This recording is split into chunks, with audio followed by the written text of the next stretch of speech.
Welcome to the Book Review Podcast. Today we're diving headfirst into a text that has, quietly shaped leaders and thinkers for centuries. It's influenced not just battlefields, but boardrooms, negotiations, even how we approach daily challenges. We're talking about timeless strategy, wisdom that really transcends its original context. Our compass for this journey, it's The Art of War by Sun Tzu, the oldest military treatise in the world, specifically the Lionel Giles 1910 translation. And you might be thinking, a military book, not for me. But trust me, this deep dive is going to uncover some surprising, universally applicable insights. Oh, absolutely. What's truly fascinating here is how these ancient principles aren't just historically interesting, they remain incredibly relevant today. Our mission really is to extract the most potent nuggets of knowledge from this foundational text, to understand not just what Sun Tzu said, but why it still matters so profoundly to you, the modern learner, facing your own strategic challenges. Right. So where does Sun Tzu even begin? Chapter 1, Laying Plans. He jumps right in, declaring the art of war is of vital importance to the state. He calls it a matter of life and death, a road either to safety or to ruin. I mean, he really sets a serious tone, doesn't he? He absolutely does. He's making it crystal clear from the outset that strategy isn't just about, tactics or fighting. It's about existential survival. And then he lays out what he calls the 5 constant factors, these fundamental conditions for figuring out success in, anything. The first one, and arguably the most profound, is the moral law. The moral law? What exactly does he mean by that? It sounds kind of philosophical. It is, but it's practical too. It isn't just about simple morale or team spirit. Yeah. For Sun Tzu, it's this deep alignment, a profound conviction. He says it's where people are so united with their leader and the cause that they would follow, regardless of their lives, undismayed by any danger. Wow. Regardless of their lives. Yeah. Think about that in a modern context. It's not just having a mission statement on the wall. It's about an internal compass that aligns every single individual's values with the organization's goals. That creates this unshakable resilience even when things get tough. That's a powerful distinction, not just morale, but deep intrinsic alignment. Okay, what are some of the other factors he brings up? Well, beyond that human element, he points to heaven, which sounds mystical, but it's basically the natural elements, night and day, cold and heat, times and seasons. Wow. The environmental factors you can't really control, but absolutely must adapt to. Okay, heaven, got it, like timing and conditions. Exactly. Then there's Earth. This is the physical landscape. Yeah. Distances, dangers, open ground, narrow passes, your operational environment, basically. Right, the actual terrain you're dealing with. Then the commander. This is about leadership qualities, wisdom, sincerity, benevolence, courage, and importantly, strictness. The leader themselves, makes sense. And finally, method and discipline. This covers the organizational nuts and bolts, marshaling forces, rank structure, supply lines, controlling expenditure, the practical stuff. Sun Tzu says if a general truly understands these 5, they're already well on their way to victory. Okay, so these 5 factors: the moral law, heaven, earth, the commander, method, and discipline. What does this initial strategic roadmap mean for us today? If you're not a general, how do you apply this wisdom? It's really about a holistic assessment. Before you jump into anything big, a new project, a negotiation, even a career move, you need to understand these areas. Your internal unity, is your team really bought in? What's your own conviction level? That's the moral law. Then the external environment, market conditions, timing, that's heaven. The specific terrain, competitive landscape, the actual problem, that's earth. Plus your own leadership qualities and your operational efficiency method and discipline. If you neglect any one of these, Sun Tzu would say you're already at a disadvantage. That makes perfect sense. Assess everything before you leap. Now, here's where it gets really interesting and maybe a bit counterintuitive for some. Sun Tzu drops this bombshell in chapter 1. All warfare is based on deception. Okay, what's going on here? How does this ancient military tactic translate today? Right. It's a core paradox of Sun Tzu. The best way to win is often by not fighting directly. And deception is the absolute key to achieving that. Now, he isn't necessarily talking about outright lying in the way we might think. It's more about managing perceptions and expectations masterfully. Managing perceptions, okay. Yeah, like appearing strong when you might feel weak, or maybe appearing weak when you're actually incredibly strong. Appearing active when you're just preparing, or inactive when you're actually making a big move. The whole goal is to manipulate your opponent's assumptions. Right? Make them react in predictable ways that ultimately benefit you. So like a strategic head fake. Exactly. Think about a product launch that seems super quiet, almost invisible, then suddenly it just sweeps the market. Or maybe a negotiator who pretends they're not that interested to gain leverage. That's deception in Sun Tzu's sense. Okay, so it's misdirection, like a magician's trick, not necessarily telling falsehoods. And this leads us straight into chapter 3, Attack by Stratagem, where he says, supreme excellence consists in breaking the enemy's resistance without fighting. Why? What does that even look like? And why is fighting directly seen as the worst policy? Well, the ideal isn't the glorious bloody battle. It's the quiet, bloodless victory achieved through strategy. Sun Tzu actually outlines a hierarchy, the highest form of generalship. Balk the enemy's plans entirely. Stop them before they even get started. Prevent the problem. Precisely. Next best is preventing the junction of their forces, stop them from teaming up or consolidating. Then, okay, if you must, attack their army in the field. And the absolute worst option, besieging walled cities. Why is that so bad? He paints a grim picture. Months of preparation, massive resource strain, and often, he says, you lose 1/3 of your own forces for a town that might not even fall. Yeah. It's a powerful metaphor for any direct frontal assault on a well-defended position in life or business. Incredibly costly, super high risk, and often just unnecessary if you're smarter about it. That's a huge takeaway. Avoid that direct, costly confrontation whenever possible. It really brings to mind his most famous maxim, probably, from chapter 3. If you know the enemy and know yourself, you need not fear the result of 100 battles. But he contrasts this so sharply with knowing only yourself, or knowing neither. How do we apply this profound need for self-awareness and external intelligence, say when we're preparing for a major project or a really tricky negotiation? That's the absolute bedrock, the ultimate strategic foundation. As Sun Tzu says later in chapter 4, a good fighter first puts themselves beyond the possibility of defeat, makes themselves invulnerable, essentially, and only then do they wait for an opportunity to defeat the enemy.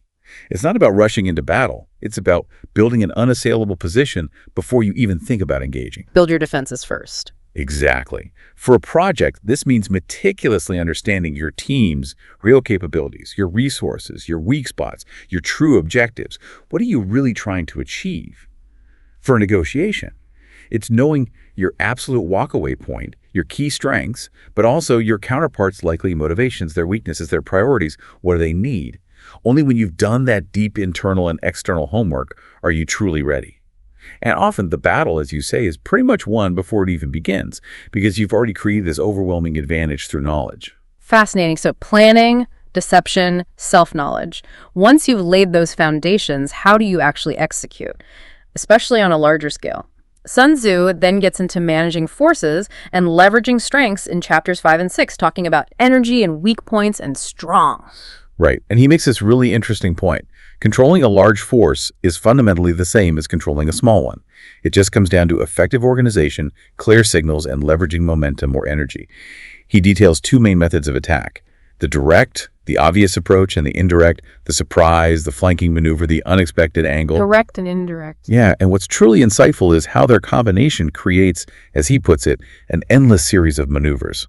Like a circle, he says, where you never come to an end. It speaks to this need for infinite adaptability and creativity in your strategy. And just to deepen that deception principle, he gives us this gem. Simulated disorder postulates perfect discipline. Simulated fear postulates courage. Simulated weakness postulates strength. Wow, okay.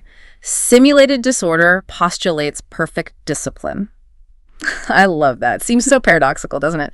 How hard is it for a leader to actually maintain that perfect discipline while projecting chaos? Can you think of a modern example? Oh, it demands incredible mastery and absolute trust within your team or organization. It's not easy at all. Think of maybe a tech startup that appears to be just quietly tinkering in some small niche market. They look maybe a bit weak, maybe unfocused. Where you don't pay them much attention. Exactly. But in reality, they're laser focused, building something totally groundbreaking, some disruptive technology that's going to completely blindside the big established players. Or maybe a company that publicly makes a big deal about struggling with some minor issue, right? It diverts competitor attention, maybe makes them complacent. Meanwhile, secretly, they're gearing up to launch a major new product line that changes the game. The key is, it's not about being truly chaotic. It's about appearing so, strategically. That allows you to move unseen and strike where you're least expected. Got it. It's a controlled illusion. He also really stresses the critical importance of speed, surprise, and imposing your will. He famously says, "Whoever is first in the field and awaits the coming of the enemy will be fresh for the fight. Whoever is second will arrive exhausted." And the key seems to always be attacking undefended points while making sure your own defense is solid by holding positions that just cannot be attacked. Yes. And this connects directly to what he calls the divine art of subtlety and secrecy. Through this mastery, you become, in his words, invisible and inaudible. That's how you hold your opponent's fate in your hands. The ultimate goal is always to concentrate your forces where it matters most, while compelling the enemy to divide theirs to spread them thin. Can you give an example of that? Concentrating force while dividing the enemy. Sure. Imagine a new competitor entering a really crowded, saturated market. Instead of trying to fight the big guys head-on everywhere, which would be suicidal, they identify a small, specific, maybe underserved customer segment. An undefended point, right? They pour all their resources, all their energy into absolutely dominating that niche. They create such a unique value proposition for that group that the established players can't easily counter it without diluting their own main efforts, essentially dividing their forces. Okay, find the gap and own it completely. Makes sense. Now, let's shift focus a bit from the grand strategy to the leader themselves, the general's own character, and how they understand the environment, the terrain. Sun Tzu outlines 5 dangerous faults for a general. What are these pitfalls, and what can they teach us about leadership today? Oh, these are absolutely critical warnings, and they feel incredibly modern. He talks about recklessness, which leads to destruction, cowardice, leading to capture, a hasty temper, easily provoked by insults, a delicacy of honor, being overly sensitive to shame, and over-solicitude for his men, which actually leads to worry and trouble because you can't make tough calls. Recklessness, cowardice, temper, touchiness, and being too nice, basically. Yeah, you could put it that way. These aren't just ancient flaws, they're timeless leadership traps we see all the time. Recklessness leads to poorly thought out initiatives, doomed projects. Cowardice means missed opportunities, failing to act. A quick temper. That just alienates your team. An overly sensitive ego makes you react irrationally to criticism or setbacks. And that over-solicitude, the inability to delegate or make hard decisions because you want everyone to like you, that can paralyze an entire organization. Wow, it really is about self-mastery as much as anything else, isn't it? Fundamentally. Beyond personal character, Sun Tzu spends a lot of time on terrain. He categorizes it into all these distinct types: accessible ground, entangling ground, narrow passes, precipitous heights, ground far from the enemy. Right, there are like 9 varieties of ground in another chapter too. Exactly. Chapter 11 lists 9, like dispersive, facile, contentious, open, serious, difficult, hemmed in, desperate. We don't need to list them all, but what's the core insight here? Yeah, what's the big takeaway about terrain? The core insight is simply this. There is no universal playbook. One size does not fit all in strategy. Each terrain, whether that's a literal landscape, a market situation, a team dynamic, or a personal challenge, demands a completely different strategic response. You have to adapt. What works on open ground where you can maneuver freely will be disastrous on hemmed-in ground where you're trapped. He even says, starkly, on desperate ground, fight. Desperate ground, fight. Yeah. It's profound. Sometimes the only option left is direct, courageous, all-out engagement. But that's only after you've rigorously assessed that it truly is desperate ground and not a situation where, deception or avoidance or a different tactic would be better. It's all about tailoring your strategy precisely to the circumstances you face. And he really holds the general responsible, doesn't he? He talks about calamities like flight, insubordination, collapse, ruin, and blames them squarely on the general's own faults. Absolutely. The buck stops there. But importantly, he also emphasizes the human element within your own forces. He stresses treating soldiers with humanity, with care. Yeah. But crucially, enforcing that iron discipline needed for victory. It's a very delicate balance. Care and firmness. Exactly. And if we connect this back to the bigger picture, it all comes down to deep observation and understanding human nature, both within your own team and when looking at your opponents or competitors. Sun Tzu gives these incredibly subtle signs to watch for in Chapter 9. Things like dust clouds telling you about troop movements, birds gathering over an enemy camp suggesting they might have left. Little details. Tiny details. Soldiers leaning on their spears indicating they're weary. Whispering in groups suggesting potential disunity or low morale. It's a powerful reminder that knowing your opponent isn't just about counting their numbers or assessing their resources. It's about understanding their psychological state, reading their subtle tells, figuring out their deeper motivations. That applies everywhere, doesn't it? Competitive intelligence in business, reading the room in a tense meeting. Everywhere. It's about paying attention. Okay, Let's wrap up our dive into Sun Tzu by talking about what he considers the ultimate advantage. And that's foreknowledge, especially gained through spies. In the final chapter, chapter 13, he's incredibly clear about this.